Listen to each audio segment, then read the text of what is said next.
오늘 말씀의 제목은 사랑과 순종을 알게 하자라는 제목으로 말씀을 나누겠습니다. 우리는 하나님께서 계시지 않는 것과 같은 그 인생의 상황들을 종종 경험하곤 합니다. 우리는 이러한 인생의 곤란함을 회피하고 싶고 모면하고 싶어 합니다. 그러나 오늘 본문의 제자들은 예수께서 이제 잡히시고 또 죽으심을 피할 수 없는 그런 현실로 마주하게 될 것입니다. 그래서 주님은 제자들이 주님의 부재의 상황을 견딜 수 있도록 방편을 제시하십니다. 또한 인생의 곤란함 가운데에서 울부짖는 우리를 위하여서 동일한 방식이 우리에게 적용될 수 있음을 사도 요한은 우리에게 말씀합니다. 그러나 주님은 인생의 위기를 극복하는 방편을 단지 우리에게만이 아니라 온 세상에 알게 하시기를 기뻐하십니다. 이것이 오늘 본문의 전체적인 맥락이에요. 다시 말하면 하나님께서 인생 가운데 고난과 역경을 주시는데 그 고난과 역경을 통하여서 드러나는 것은 또 다른 하나님의 은혜일 수 있음을 온 세상이 알기를 원하시고 그 극복할 수 있는 방편, 그 처방을 오늘 말씀에서 우리에게 알려주십니다. 우리는 이것을 잘 이해하고 어떤 방식으로 하나님께서 그 모든 것을 해결하시는가, 그리고 우리는 그 하나님 해결하시는 방식 앞에서 어떠한 태도를 취할 것인가를 말씀을 통해서 볼 수가 있습니다. 먼저 주님은 그 이야기를 시작하실 때에 예수님을 사랑함과 그 사랑함이 어떻게 순종으로 드러날 수 있는가를 설명합니다. 그것이 21절의 말씀이에요. 21절 말씀 보시면 나의 계명을 지키는 자라야 나를 사랑하는 자다라고 말씀합니다. 이거 어디서 많이 보지 않았습니까? 15절 말씀을 읽겠습니다. 15절 시작.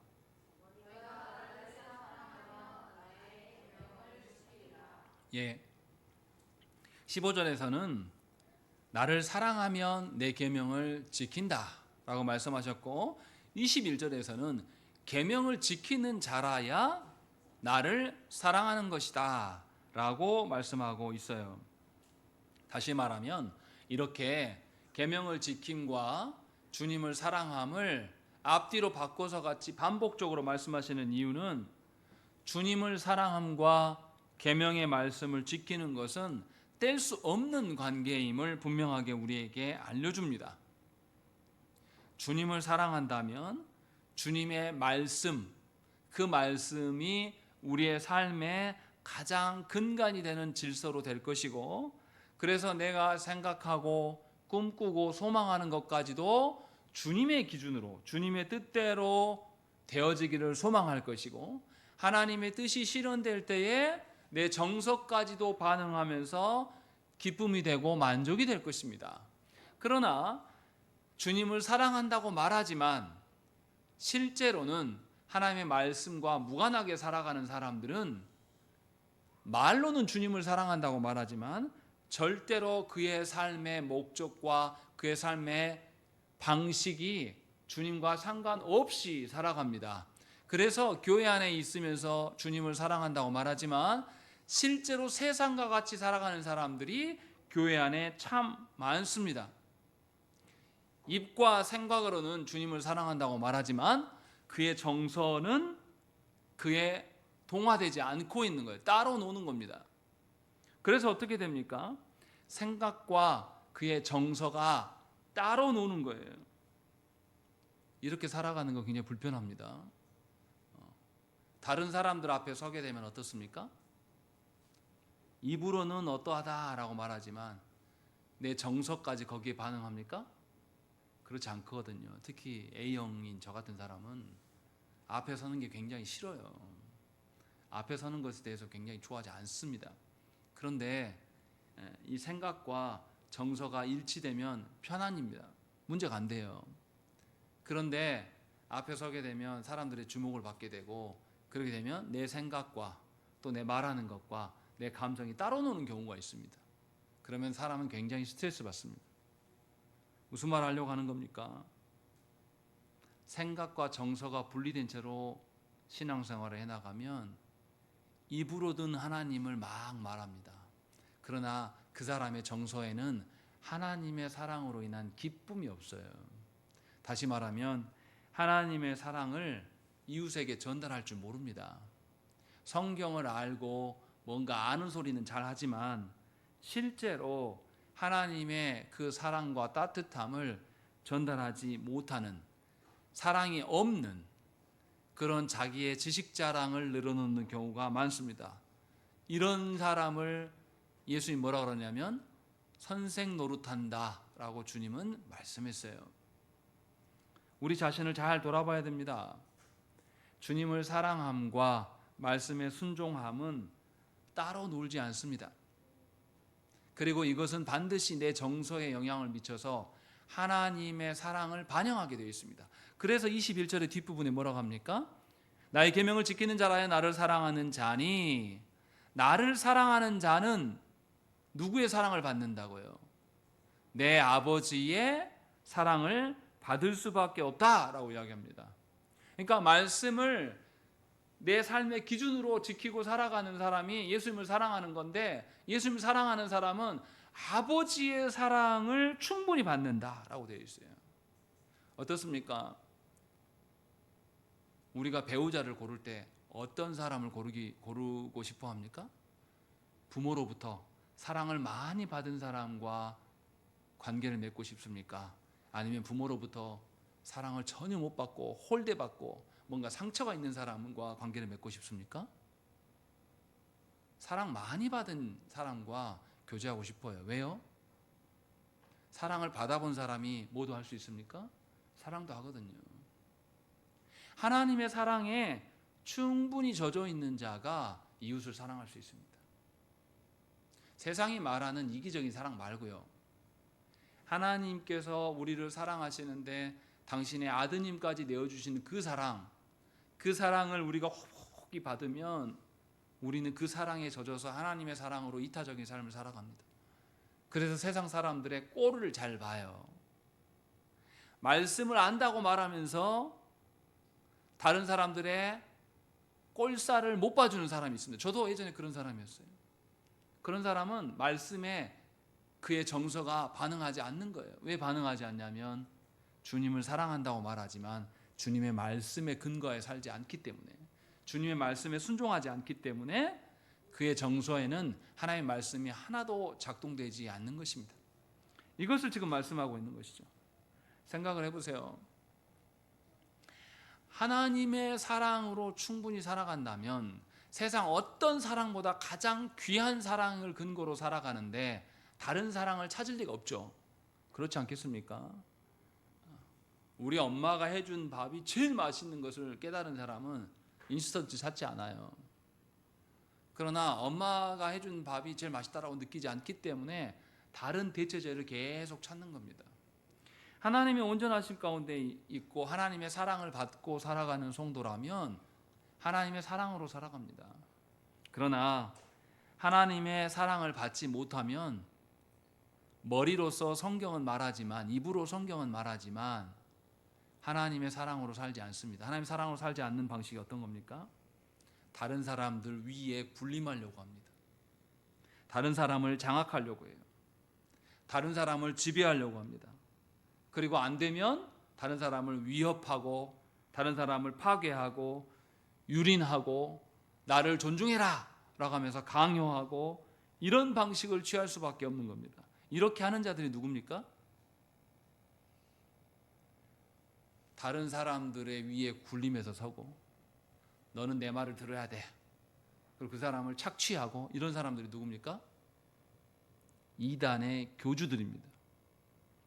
한학자 씨 같은 사람, 문선명이 같은, 죽었지만 이만희 같은 사람, 정명석이 같은 사람, 이런 사람들이 하나님의 사랑을 받지 않기 때문에 자기를 따르는 무리들의 것들을 약탈해요. 심지어 그들의 성적인 것까지 약탈하고 착취하고 싶어 합니다. 이것은 우리가 늘 경험하고 보는 겁니다. 그런데도 놀라운 것은 뭐냐면 이러한 교주들을 신봉해요. 왜 신봉합니까? 하나님 사랑을 모르기 때문에. 그냥 하나님 나라도 구원도 뭔가 착취하는 방식으로 이룰 수 있다고 생각하기 때문에, 하나님 사랑을 전혀 알지 못하기 때문에. 이것이 우리 사회에 드러나는 행태예요. 그래서 종교 지도자들이 사회적 약자들을 약탈하고 착취해도 된다고 생각을 합니다. 문제는 뭐냐면 이러한 생각이 교회에도 있다는 것입니다. 그래서 조국 교회가 어떻게 합니까? 사회적 약자들을 불쌍히 여기지 않아요. 사회적 소수자들을 평등하게 지켜주자라는 법에 대해서 극렬하게 반대하는 겁니다. 그들의 동성애라든지 그들의 죄악을 존중하자는 뜻이 아니잖아요. 그들이 사회적으로 차별받지 않도록, 사회적으로 단절되지 아니하도록 그들을 사회 품 안으로 들어올 수 있는 길을 열어주자는 거지 않습니까? 그런데 교회가 이것을 반대합니다. 왜 반대합니까? 하나님의 사랑으로 충분히 공급받지 못하기 때문이에요. 왜 하나님의 사랑을 받지 못합니까? 오늘 주님의 말씀으로 근거하면 주님을 사랑한다고 하지만 실제로는 주님의 말씀에 순종하지 않기 때문임을 성경은 말씀하고 있는 것입니다. 생각을 해보세요. 하나님의 사랑으로 충분히 공급받는데 어떻게 세상에 또 다른 사랑을 추구할 수 있겠습니까? 그렇지 않겠습니까? 하나님의 사랑을 충분히 공급받고 있는데 다른 것이 뭐가 필요해요? 주님을 사랑하게 되면 이처럼 반드시 행함을 동반합니다. 정신적으로만 하나님을 사랑하는 것이 아니라 나의 전 존재가 반응하게 되는 겁니다. 머리로만 하나님을 사랑한다고, 입으로만 하나님을 사랑한다는 것이 아니라 내 정서가 요동하면서 내 의지가 하나님의 사랑에 반영하게 되어 있는 것입니다. 그래서 주님은 주님의 말씀과 연동되어진 삶을 살 수밖에 없다고 말씀하는 거예요. 이것을 순종의 삶이라고 이야기를 합니다. 그래서 요한일서 3장 18절 말씀에 자녀들아 우리가 말과 혀로만 사랑하지 말고 행함과 진실함으로 하자라고 이렇게 권면합니다. 이처럼 주님을 사랑한다면 주님의 말씀을 순종하며 살아가게 되어 있습니다. 주님의 말씀을 읽지 않을 이유가 없어요. 왜냐하면 주님의 말씀을 알아야지 그렇게 살지 않겠습니까? 주님의 말씀을 존중하지 않을 리가 없다는 것이죠. 이렇게 주님이 말씀하시고 나니까 이제 의문이 드는 거예요. 22절에 뭐라고 합니까? 가롯인 아닌 유다가 이르되 라고 되어 있습니다. 성경에는 유다가 여러 명이 나와요. 가롯 유다도 나옵니다. 또 예수님의 육적인 동생 유다도 있습니다. 그리고 또 예수님의 12 제자들 중에 야고보의 아들 유다도 있습니다. 아마 야고보의 아들 유다가 질문한 것으로 보입니다. 그런데 이 질문의 내용이 뭡니까? 왜 주님 그런 거라면 이것을 우리만이 아니라 누구도 알려야 됩니까? 세상 사람 모두 다 알아야 되지 않겠습니까? 이 질문을 해요. 이 질문에 대한 답이 23절부터 31절의 말씀 전체의 내용입니다. 이것을 지금 설명하고 있어요. 그래서 예수님 뭐라고 합니까? 21절 끝부분에 보면 뭐라고 되어 있습니까? 나를 사랑하는 자는 내 아버지께 사랑을 받을 것이요. 뭐 한다고요? 나도 그를 사랑한다 라고 말씀해요. 그리고 그에게 나를 나타낼 것이다 라고 말씀하고 있는 겁니다. 예수님이 예수님을 사랑하는 자에게 반응하신다라고 이야기하니까 유다가 묻는 거예요. 아니요, 예수님 사랑하지 않는 자도 알려줘야 되지 않겠습니까? 라고 이 질문을 한 것이죠. 그렇게 해서 분명하게 이 질문을 말하고 있어요. 그런데 예수님은 이 질문에 대한 답을 이미 앞에서 다 하셨어요. 예수님을 사랑하는 자는 말씀에 순종하게 될 것이고 아버지 하나님을 사랑하게 되고 아버지 하나님 사랑을 받게 될 것이고 또 아버지 하나님의 사랑을 받기 때문에 예수의 어떠하심을 알 수밖에 없다라는 것을 이미 말씀하신 거죠. 그런데 유다가 이것을 깨닫지 못하고 묻고 있는 겁니다. 그래서 주님이 다시 설명하는 거예요.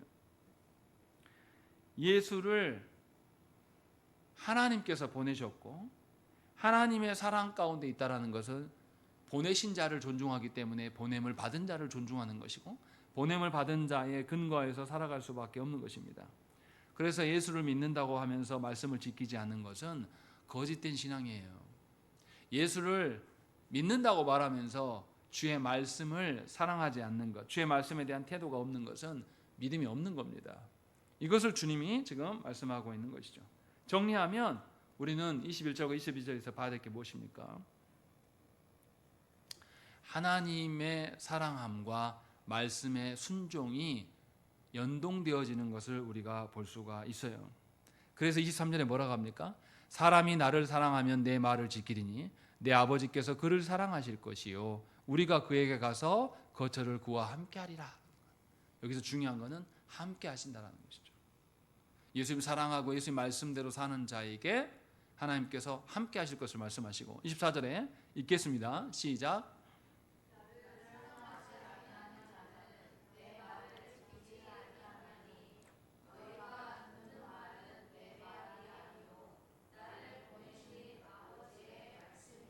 예, 예수님 계속 나를 사랑함이 왜 중요하냐?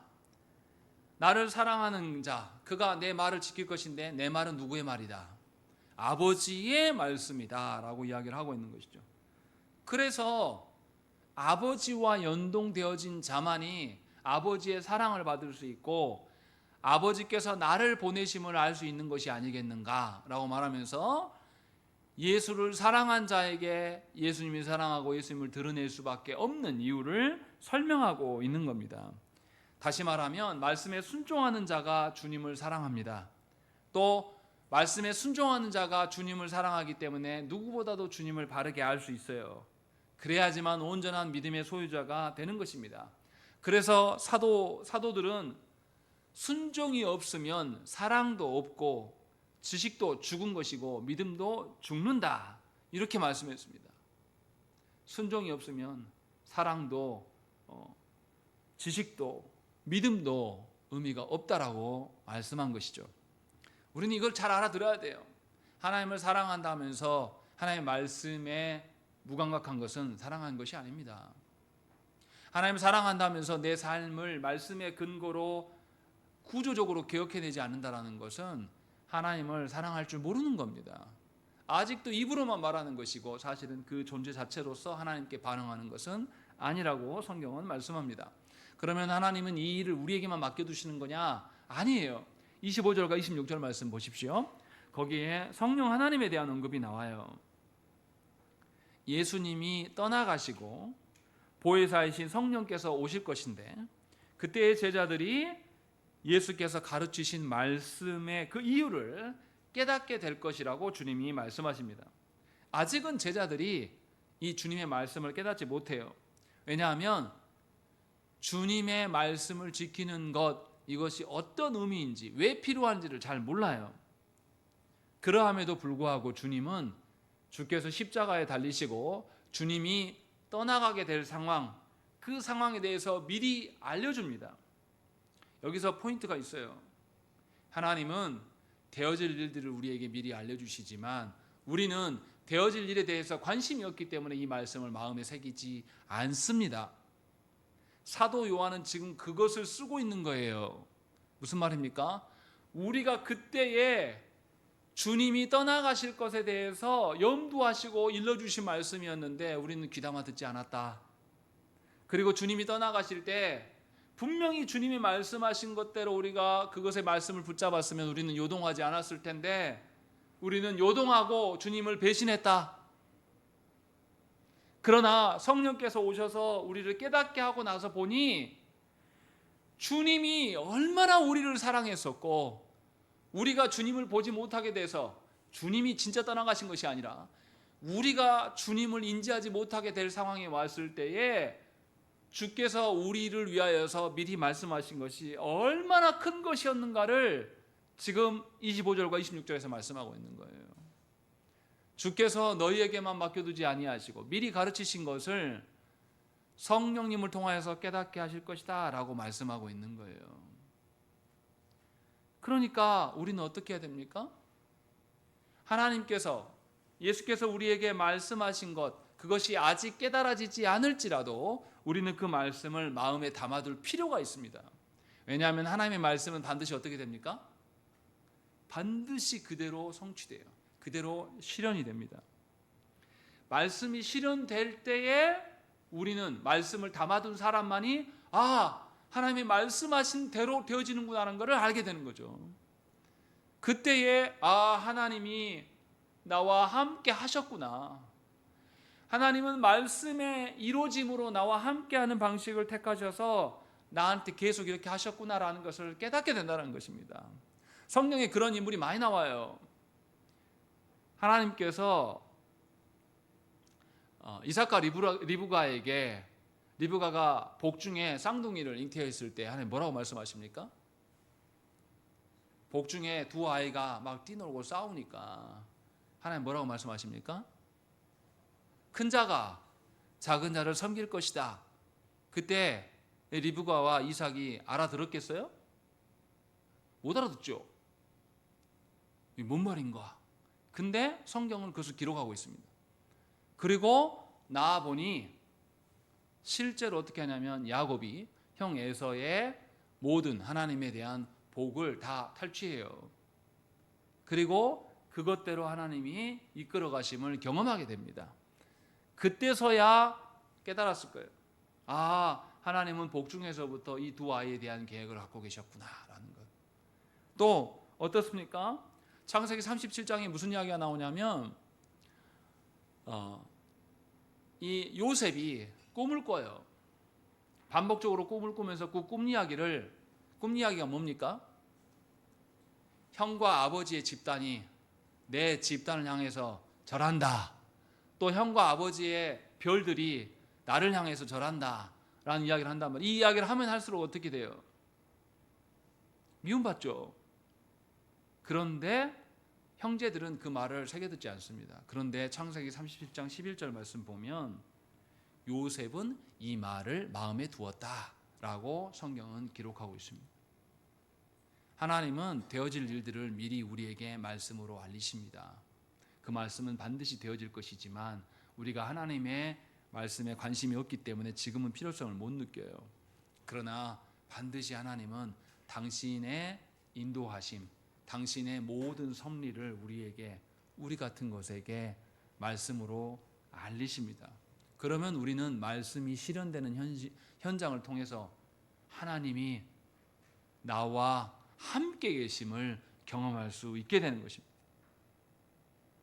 그래서 세상의 다른 어떠한 것보다 하나님의 말씀에 성취되는 것 하나하나를 경험하게 되면 하나님이 결코 나를 떠나신 적이 없다. 하나님이 나의 미래에 대해서 완전히 보장해 주시는구나 라는 것을 알 수밖에 없는 것이죠. 그래서 말씀을 사랑하고 그 말씀대로 되어지기를 소망하며 하나님의 뜻대로 되어질 때에 내 정서까지도 반응하게 돼요. 뛰놀게 되는 것이죠. 그래서 우리는 하나님의 선하심을 말씀의 성취에서 보게 되는 겁니다. 그렇지 않고 하나님을 사랑한다고 입으로만 말하지만 성경을 덮어놓고 보지도 않는 사람은 하나님의 사랑을 확인할 길이 없어요. 하나님의 신실하심을 확인할 방편이 없습니다. 그래서 이 사람은 어떻게 합니까? 세상의 것들을 구걸하게 되는 거예요. 하나님께 나아와서 하나님이 우리를 교회되게 하셔서 하나님 나라를 보게 하셨는데 여전히 세상을 바라보면서 하나님, 나에게는 세상에 이런 것이 없습니다. 건강이 없고 돈이 없고 관계가 없고 우리 자녀가 뭐가 없고 이런 것만 쫙 드러나는 거죠. 육의 사람, 세상의 사람으로 살아가는 겁니다. 그래서 그리스도인들이 예수 믿어도 아무런 효능이 없는 거예요. 교회만 다니지 실제로 하나님의 어떠하심을 확인할 길이 없는 거예요. 그러다가 어떻게 됩니까? 뭔가 누가 아말강 잎방울 금잎발로 바꿨대. 그럼 우르르 몰려가는 겁니다. 이 땅에 어떠한 말을 이야기해야 되거든요. 교회가 이렇게 돼버린 거예요. 그래서 교회가 하나님의 은혜의 방편인 말씀을 존중하지 않게 되었습니다. 주님은 이 이야기를 지금 타락해버린 교회, 말씀의 권위가 없는 우리 시대의 교회를 향하여서 말씀하십니다. 다시 하나님께서 말씀을 깨닫게 하시고 말씀의 가치를 일으킬 날이 오게 하실 거예요. 그래서 지금 보혜사 성령이 오셔서 그 말씀을 깨닫게 하실 것이다.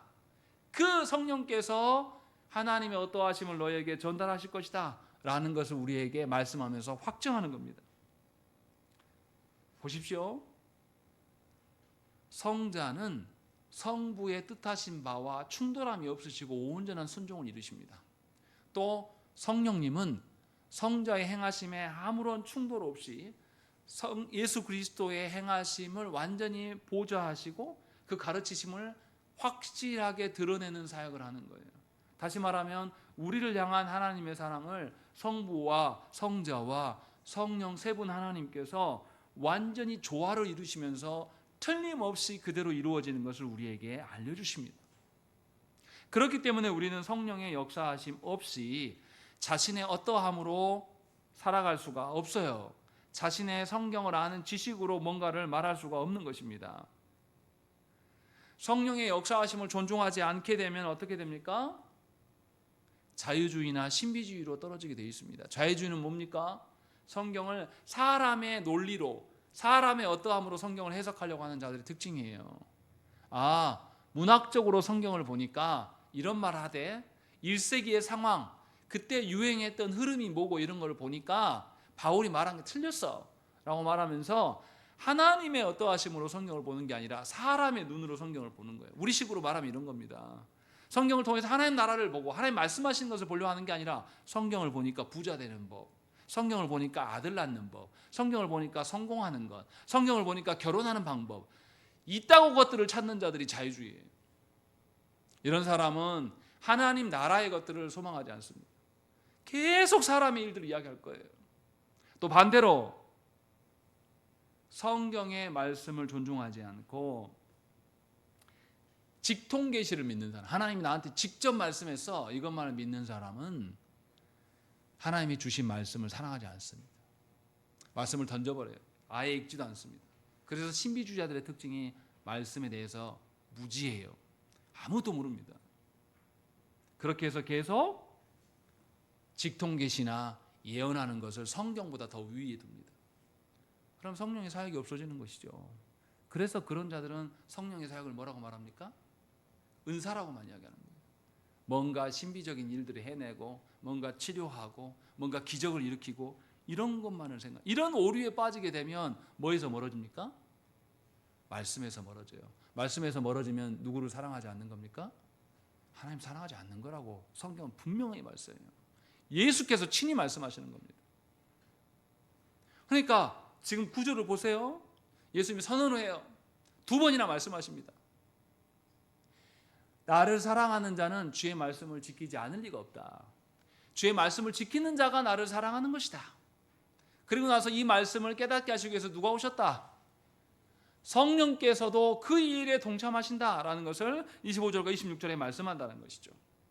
그러면 우리는 예수께서 떠나가시는 상황 속에서도 말씀이 실현됨을 통하여서 하나님이 우리와 함께 하심을 경험할 수가 있게 되는 거예요. 그래서 삼위 하나님이 눈에 보이지 않고 삼위 하나님이 계시지 않아도 우리는 말씀의 성취를 통하여서 하나님의 사랑을 누릴 수가 있는 것이고 어느 곳에서나 하나님의 온전하심을 찾을 수가 있게 되는 것입니다. 그 이야기를 주님이 우리에게 말씀하고 있는 것이죠. 그래서 27절과 28절 그 결과가 무엇인가 라는 것을 우리에게 말합니다. 27절 말씀 읽겠습니다. 시작.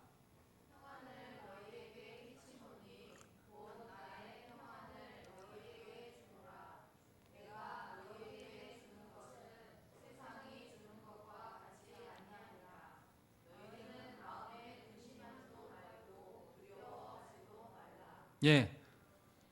예수께서 말씀으로 말씀의 성취됨으로 인하여서 성령께서 이것을 또 깨닫게 하심으로 말미암아서 하나님의 사랑을 우리에게 주신다라고 했는데 그 사랑의 결과로 우리는 평안을 누리게 된다라고 주님이 말씀하고 있는 것이죠.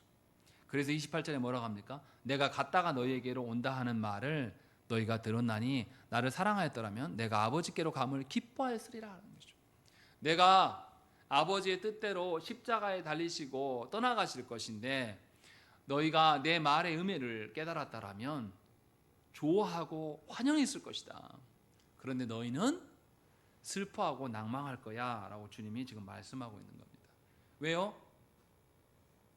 주님께서 떠나가시면 뭐하러 떠나가시는 거예요? 우리의 구원을 위해서. 말씀대로 구약의 말씀에서 말씀하신 것처럼 오실 메시아가 모든 인류의 죄를 감당하시기 위하여서 그 말씀의 성취를 위하여서 주님이 떠나가시는 거예요. 그래야지만 우리에게 참다운 하나님의 평안이, 세상이 줄 수 없는 그 평안이 우리에게 공급되는 것이거든요. 이것을 알면 예수님의 떠나가심, 하나님의 부재의 상황에서도 벌벌 떨 필요가 없는 겁니다.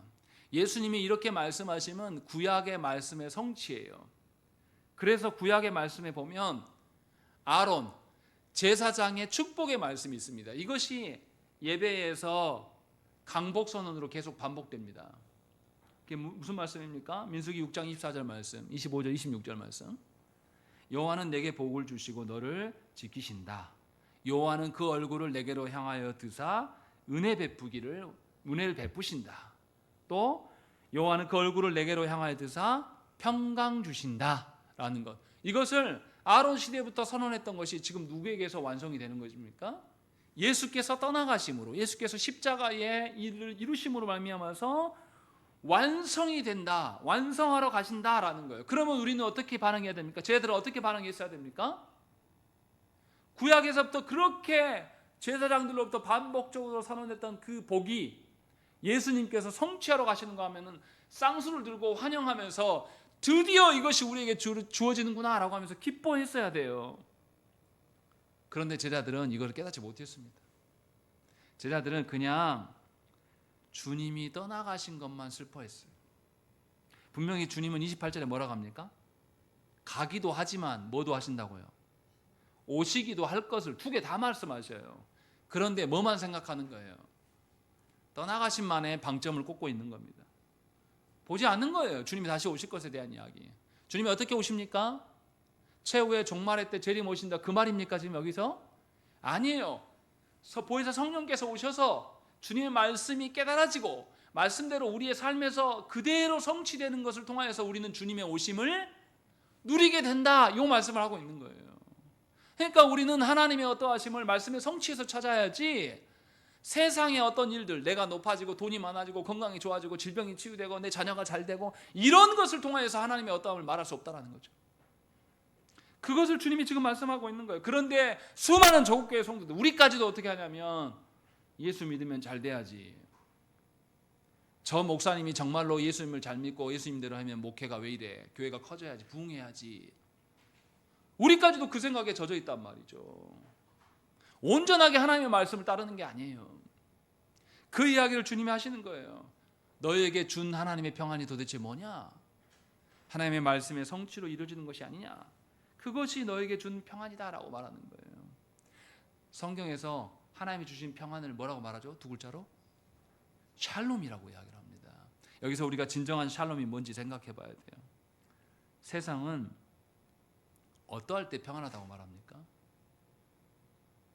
함께 있어야지 세상은 좋아해요. 세상은 항상 육적으로, 물리적으로 뭔가 함께 있을 때 그것을 근거로 평안을 말하려고 합니다. 그런데 예수님은 말씀으로 함께 하실 수 있음을 지금 말씀하고 있는 것이죠. 예수님이 떠나가셔도 우리를 위하여서 떠나가실 것이고, 떠나가심을 염려하셔서 성령님을 보내셔 말씀을 깨닫게 하신 것, 그것을 통하여서 참된 샬롬을 누리겠다, 이루시겠다라고 말씀해요. 심지어 그리스도인들이 예수님의 이름 때문에 핍박을 당한 상황 속에서도 말씀이 성취되는 것을 확인하면 우리는 평안을 누릴 수가 있다고 지금 말씀하고 있는 겁니다. 그것이 우리에게 주어진 복이에요. 여러분들의 삶이 조금 어려워지고 여러분들의 건강이 쇠락해져 가고 여러분의 자녀가 고난 중에 있고 또 어려움 중에 있다 할지라도 우리는 거기에서 말씀대로 되어지는 것을 볼 수 있습니까? 없습니까? 있어요. 그러면 우리는 하나님께서 나를 내던지지 않았다, 하나님 나를 여전히 버리지 않고 있다 라는 것을 확인하면 되는 거죠. 주님은 그 말씀을 하고 있는 거예요. 그런데 안타깝게 제자들은 어떻습니까? 예수님이 떠나가시고 오심에 대한 이야기를 하셨지만 제자들은 떠나가심만 생각하는 거예요. 세상 사람들도 그렇습니다. 세상 사람들도 자기 눈앞에 보여야지 믿어요. 자기 눈앞에 뭔가 육적으로, 물리적으로 함께 있어야지 믿는단 말이에요. 그래서 세상 사람 뭐라고 합니까? 예수 믿으라고 뭐라고 합니까? 네가 믿는 하나님 나한테 보여줘봐. 이 방식밖에 할 줄 모르는 거예요. 그러나 우리는 그때 말해야 돼요. 하나님은 말씀을 주시고 말씀대로 되어짐을 우리에게 보게 하신다.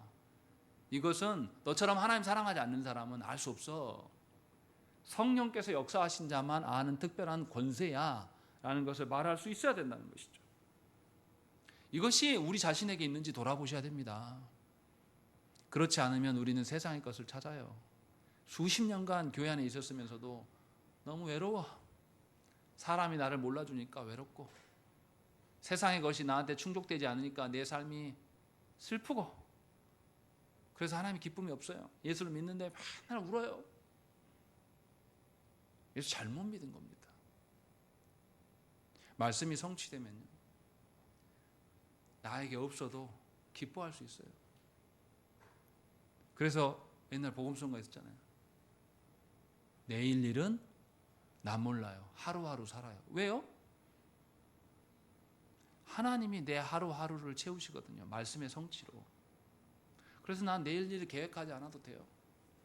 아니, 무책임하게 하루하루 그렇게 산다는, 하루벌이 이렇게 산다는 뜻이 아니에요. 내가 계획할 줄 몰라도 내 인생의 앞일을 우리가 계획한다고 해서 내일이 보장이 됩니까? 우리가 계획한다고 해서 1년 후가 보장이 되고, 우리가 계획한다고 해서 우리 자녀들의 세대들이 보장이 됩니까? 그런 게 어디 있어요? 그런데 우리는 어리석어서 계속 뭐 하려고 합니까? 내가 경험한 것을 근거로, 엄마 아빠가 경험해보니까 의사가 최고야, 판검사 되라, 대통령이 최고야, 이러면서 자녀의 앞길을 다 정해줘요. 그것이 마치 최고인 것처럼. 그래서 이 사회가 병들어서 의사 되려고 하는 애기들은 넘쳐나는데, 이 사회에서 다른 분야에 힘쓰고 있는 자는 없어요. 생각해 보세요. 의사 자리는 몇천 명만 뽑아요. 수십만 명의 애들이 거기에 몰려요. 그럼 딱 몇 명만 되고 나머지는 뭐가 됩니까? 개털이 되는 거예요. 아무것도 아닌 거예요. 여기에 쫓아서 살 거예요? 우리 그렇게 산단 말이죠. 이 자리에 우리 자녀를 앉히고 싶다라는 생각. 그러나 하나님께서 살아가는 방식은 이것 말고도 엄청나게 열어놨어요. 하나님이 우리 자녀에게 어떤 방식으로 살게 하실 것인가, 그것을 찾고 구하는 것이 우리가 돼야 되는 거죠. 그것이 하나님 사랑하는 것이고 하나님 말씀대로 걸어가는 거예요. 그것을 지금 이야기하는 겁니다. 그래서 주님이 그 다음에 무슨 이야기 하십니까? 28절 말씀 보십시오. 제일 마지막에 뭐라고 되어 있습니까? 내가 아버지께로 감을 기뻐하였으리라. 그 다음에 시작. 여기서 크시다는 말이 뭘 뜻일까요? 실제로 신학자들이 이것 때문에 논쟁이 많았습니다. 교회에서. 성부, 성자, 성령 하나님은 동일 본질에 동등하신 분이다, 이렇게 성경은 말했는데, 왜 뭐야? 성자보다 성부가 더 크다고 나왔네? 라고 하면서 이 해석에 대해서 엄청 의견이 분분했습니다. 무슨 말일까요? 주님이 어떻게 말씀하신지 잘 보세요. 내가 간다. 누구에게로? 아버지께로 가고 아버지가 나보다 크시다 라고 말씀해요. 이 말은 뭡니까? 언제 크시다고 말씀하신 거예요?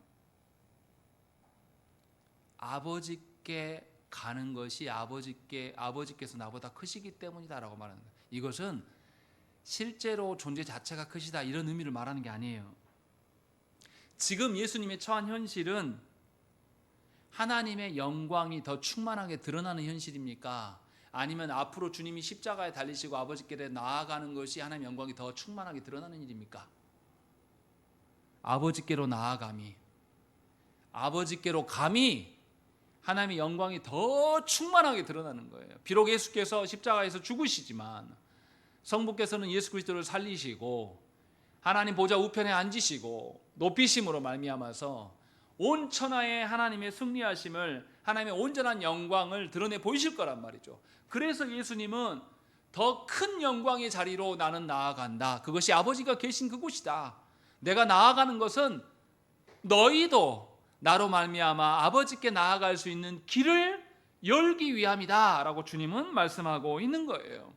이 사실을 제자들이 깨달았다라면 주님의 떠나가심 앞에서 다소 슬플 수 있지만 예수께서 떠나가심이 곧 우리를 위함이요, 예수께서 가심이 지금 우리가 예수와 함께 있는 누리는 영광보다 성부 하나님께 열려진 그 영광이 되는 것임을 알기 때문에 그들이 환호하고 즐거워했을 거예요.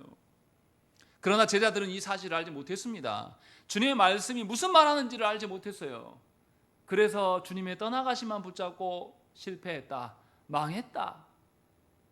그래서 고향으로 내려가 버린 것이죠. 그러나 하나님의 말씀이 사라졌습니까? 아니요. 주님의 이 가르치신 말씀은 성령께서 오셨을 때 말씀의 그 능력이 폭발적으로 드러나는 겁니다. 낭망하고 고향으로 간 제자들이 다시 돌아오게 되고 부활하신 예수를 만나고 성령께서 임하셨을 때 그들이 이 말씀을 깨달았겠습니까? 못 깨달았겠습니까? 완전하게 깨닫게 된 거예요. 그래서 제자들이 어떻습니까? 성령께서 오신 이후로 확연히 달라집니다. 베드로가 그 계집종이 말하는 한마디, 너도 예수와 한패였어. 아니 너 그때 예수랑 같이 있던데? 라는 말을 듣고 뒤로 돌아가면서 아니야. 예수님 저주했던 그 베드로가 어떻게 합니까? 사도행전에서 유대인의 회당에 들어가서 복음을 전해버려요. 예수 그리스도를 전한단 말이에요. 죽으러 간 거예요. 죽으러. 그런데 놀랍게 거기서 어떻게 합니까? 성령께서 역사해서 5,000명씩 3,000명씩 회개하고 돌아와요. 유대인들이. 이런 일들을 하나님께서 보이신단 말이에요. 말씀의 그 어떠함에 알게 됐을 때 이들이 변화될 거예요. 지금 이 과정, 지금 예수께서 말씀을 미리 알리시고 이 알리신 것들을 이들이 잘 기억하지 못하고 있지만 사도 요한은 지금 그 이야기를 하고 있는 거예요. 그 하나님의 놀라운 영광스러운 과정을 나아가기 위한 그 과정이 있었던 것이다. 그리고 그 과정 중에서도 예수님은 끊임없이 우리에게 말씀을 주셨어. 그리고 그 말씀을 깨닫기 위해서 삼위 하나님 중에 성령님은 우리 가운데 오신 것이야 라는 것을 전제로 지금 말씀하고 있는 거예요. 하나님이 이보다 더 큰 사랑의 방식으로 전할 수 있는 게 뭐가 있겠습니까? 하나님이 말씀의 온전함으로 우리를 떠나가지 않으심을 지금 설명하고 있는 거예요. 이것이 우리에게 주어져야 될 것이라고 말씀하고 있는 겁니다. 그래서 29절 말씀은 뭐라고 되어 있습니까? 읽겠습니다. 시작.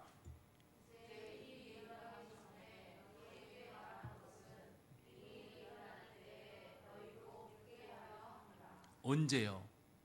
지금 당장 믿게 한다고요? 말씀대로 되어질 때에 너희가 믿게 하기 위하여서 주님이 미리 알리시는 것이다 라고 말씀하고 있는 거죠. 얼마나 하나님께서 우리를 사랑하시고 우리 형편을 잘 아셔서 이렇게 하실까요? 그 다음 말씀 보십시오. 30절 읽겠습니다. 시작.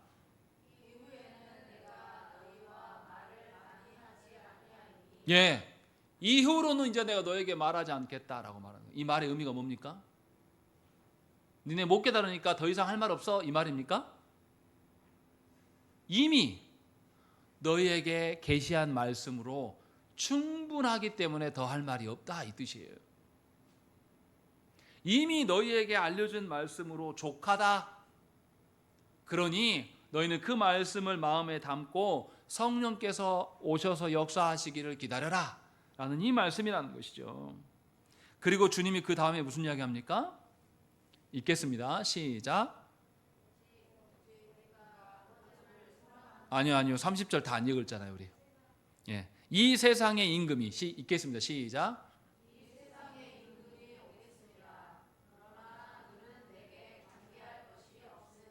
예, 놀라운 것은 뭐냐면 세상에 임금이 온다는 거예요. 세상 임금이 누굽니까? 예수께서 세상의 권세 잡은 자들에 의해서 붙잡혀 가신단 말이죠. 이들을 조장하는 것은 사탄이에요.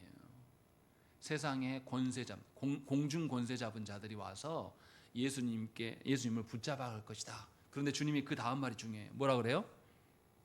그러나 그는 내게 관계할 것이 없다. 그들이 나한테 이렇게 저렇게 할 수 있다 없다? 없다고 말씀하고 있는 것입니다. 다시 말하면 공중 권세 잡은 자들이 와서 나를 붙잡아 간다고 해서 내가 그것으로 인하여서 굴종당하고 어떻게 되는 것이 절대 아니다라는 것이죠. 사탄 스스로는 세상은 어떻습니까? 자기가 높다 말하고 모든 것을 다 취할 수 있다고 말해요. 요즘에 이 트럼프 봐보세요. 이게 한 나라의 대통령입니까? 양아치도 이런 양아치가 없어요. 우리나라가 그 땅에 기술도 이전해주고 공장을 지어준다는데 우리나라 기술진들 갖다가 다 쇠사슬로 그리고 거의 7일 동안 있으면서 밥도 거의 개죽 같은 밥을 주고 심지어 임신한 여성까지도 다 데려가서 감금하고 이렇게 모욕을 준 다음에 그래도 한국 와달라라고 말해놓고 뭐라고 말합니까?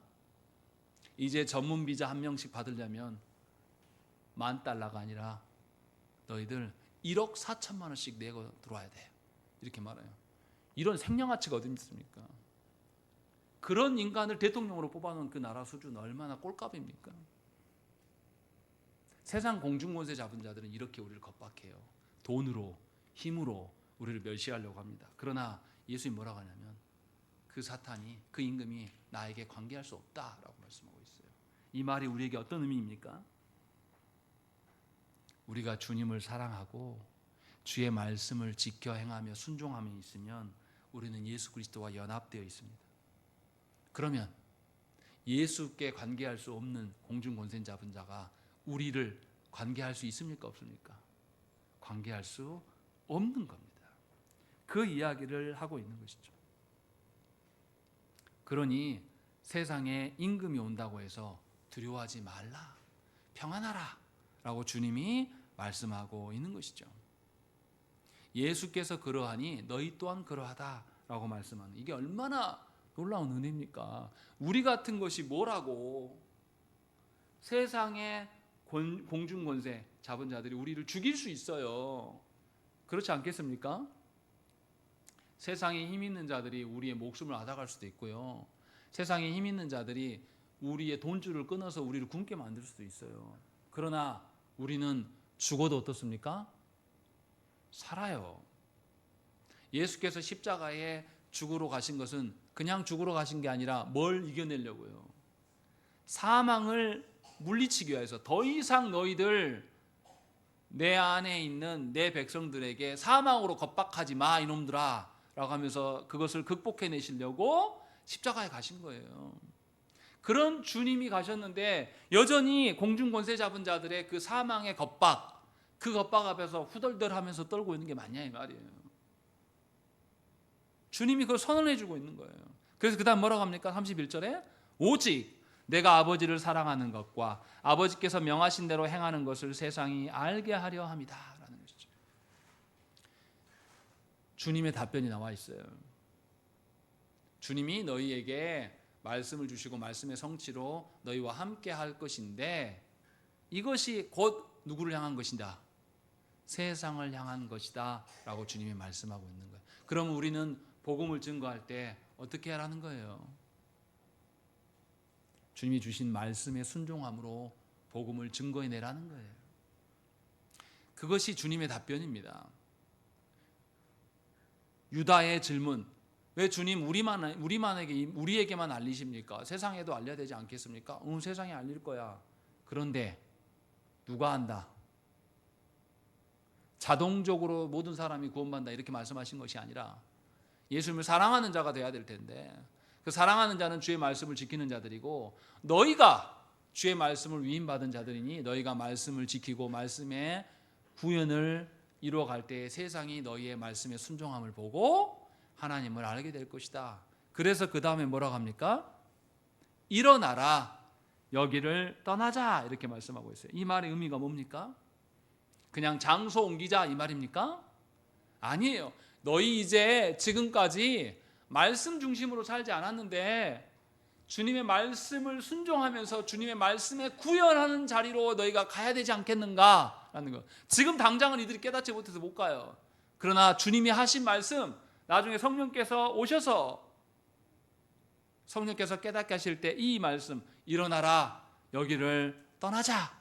이제는 말씀의 구현의 장소로 말씀의 신뢰의 장소로 주님께서 가자라고 요청하셨음을 제자들이 기억해낼 거라는 거죠. 그래서 우리에게 지금 말씀하고 있는 겁니다.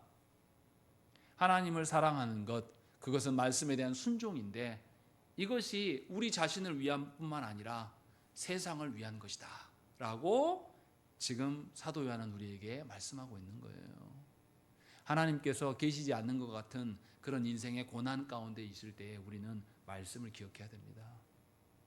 말씀대로 이루실 거라고 약속하셨어요. 그러면 우리는 하나님이 보이지 않고 하나님이 손에 잡히지 않아도 말씀대로 되어지는 것. 말씀대로 된다는 것은 우리 입장에서 좋다는 뜻이 아니에요. 하나님의 말씀에 불순종하면 어떻게 해야 됩니까? 하나님이 그를 벌하실 거예요. 이것도 말씀대로 되는 겁니다. 이해되세요? 우리 입장에서 항상 말씀대로 되어지면 항상 우리가 잘 되고 승리하는 이 말하는 게 아니에요. 하나님은 언약 앞에 순종과 불순종을 다 말씀하셨어요. 그리고 성경은 뭘 더 많이 말합니까? 언약의 불순종의 결과가 어떠한 것인가를 더 많이 말해요. 그래서 언약의 불순종에 대해서 하나님이 벌하심으로 통하여서 하나님의 의를 구해낸단 말이죠. 다시 말하면 교회가 타락하고 불순종한 자들이 이 땅 가운데 드글드글해도 거기에서 하나님의 의가 드러납니까? 안 드러납니까? 반드시 드러나게 하시겠다고 약속하신 거예요. 그러니 우리가 좌절할 이유가 없습니다.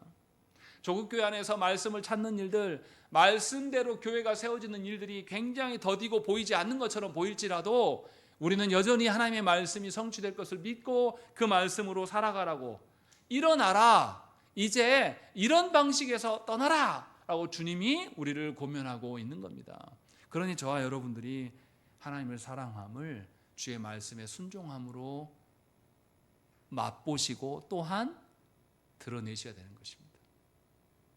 그래서 여러분들의 일상 가운데서 하나님의 말씀의 성취됨이 여러분의 기쁨이 되고 여러분의 정체성을 드러내는 자리가 되기를 간절히 축원합니다. 함께 기도하겠습니다.